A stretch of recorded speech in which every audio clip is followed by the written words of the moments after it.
మనం జూలై 12వ తారీఖు జూలై 12వ తారీఖులో మనం 3:30కి ఇక్కడ ఉన్నాం. ఇట్లా చెమటలు పోస్తున్నాయి. మే మంత్లో ఏ వాతావరణం ఉందో ఆ వాతావరణం ఇలా ఉంది. ఇప్పటికే ఒకసారి వేసిన విత్తనాలు మొలకెత్తకపోతే దాన్ని చెరిపేసింది రైతులు. రెండోసారి కూడా విత్తనం వేసుకున్నారు.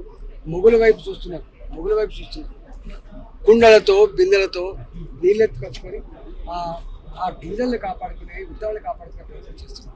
మేము ఏమంటున్నామంటే రేవంత్ రెడ్డి గారికి, అయ్యా రేవంత్ రెడ్డి గారు 2023 అక్టోబర్లో కుంగిపోయిన పిల్లలవి ఇప్పటికే మీరు నిష్ణాతులతో మాట్లాడి ఉంటారు.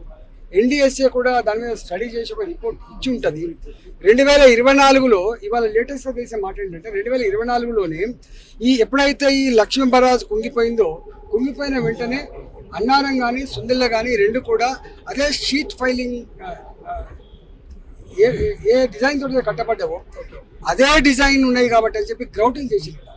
గ్రౌటింగ్ అంటే ఎక్కడ బొంగలు పడ్డా ఇక్కడ లీకేజెస్ ఉన్నా కూడా అవి మూసుకపోతాయి.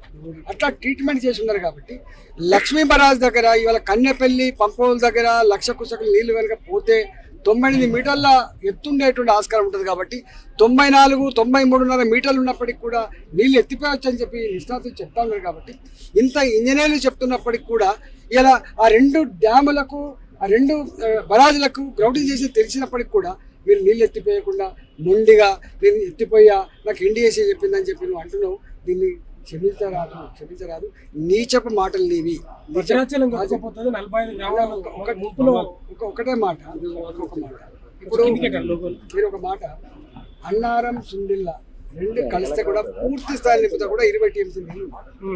20 టీఎంసీ నీళ్ళు అంటే 2,11,000 కుసకులు. 2,11,22,000 కుసకులు. ఇవాళ 20 టీఎంసీ నీళ్లు 2 లక్షల నీళ్లు పోతేనే కొట్టుకపోతే 20 లక్షల కుసకులు నీళ్లు పోయినాయి కదా. మరి ఎప్పుడు ఎందుకు కొట్టుకోవాలి? మతి భ్రమించి మాట్లాడే మాటలు, ఆలోచన లేని అజ్ఞానులు మాట్లాడే మాటలు.